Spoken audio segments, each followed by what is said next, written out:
Greater Noida से है। Greater Noida waste की हाईराइज सोसाइटी में हादसा हुआ। 14वीं मंजिल से गिरा 14 साल का बच्चा। बालकनी में खेलते हुए बच्चा गिरा। हादसे में मौके पर ही हुई बच्चे की मौत। हादसे की जांच में जुटी पुलिस। 14 साल के बच्चे की हाईराइज बिल्डिंग से गिरने से मौत हुई है। ग्रेटर नोएडा वेस्ट की हाईराइज सोसाइटी का ये मामला है।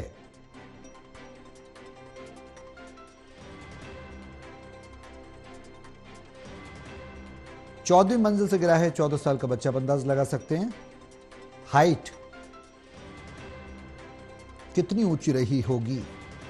हाईराइज बिल्डिंग्स में 24, 14, 15, 18, 26 मंजिलें ये अमूमन आम होती हैं।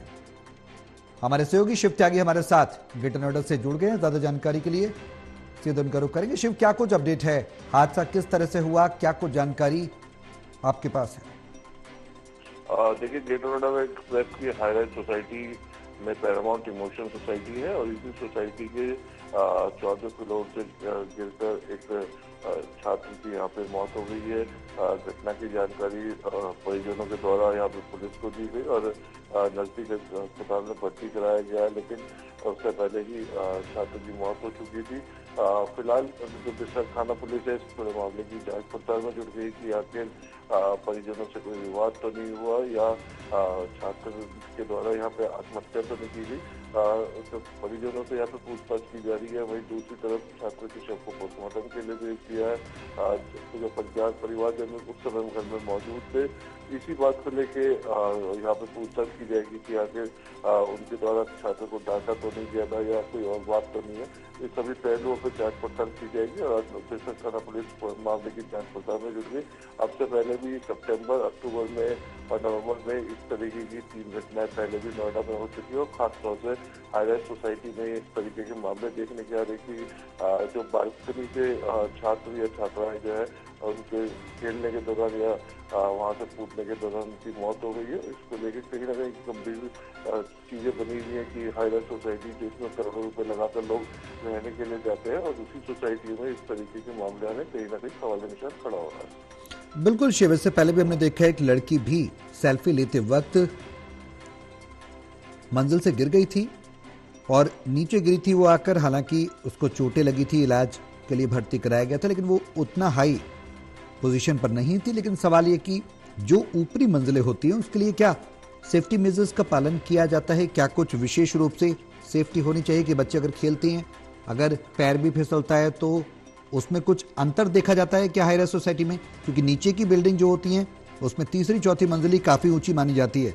ऐसे में 14वीं मंजिल, 15वीं मंजिल या फिर ऊपर हाईराइज पहुंचते हैं तो क्या कोई सेफ्टी मेजर्स इन हादसों के बाद सोसाइटी या फिर इस तरीके के डेवलपर्स उठा रहे हैं या उठाने चाहिए? देखिए, नोएडा वेस्ट में हाईराइज 180 के आसपास हाईराइज सोसाइटीज हैं और सभी सोसाइटीज में बालकनी को कवर करना यहाँ पे नियमों के विरुद्ध है, क्योंकि कई बार देखा जाता है कि आग लगने की घटनाएं जब होती हैं और बालकनी कवर होने की वजह से भी होती है, जिसमें फायर डिपार्टमेंट या अन्य जो ग्रेटर नोएडा विभाग है उनकी ग्रेटर नोएडा अथॉरिटी के नियमों के विरुद्ध है कि बालकनी को आपको कवर नहीं करना होगा। इसी वजह से अधिकतर जो फ्लैटों की बालकनी है वो कवर नहीं होती, मेंटेनेंस डिपार्टमेंट उनको कवर नहीं करने।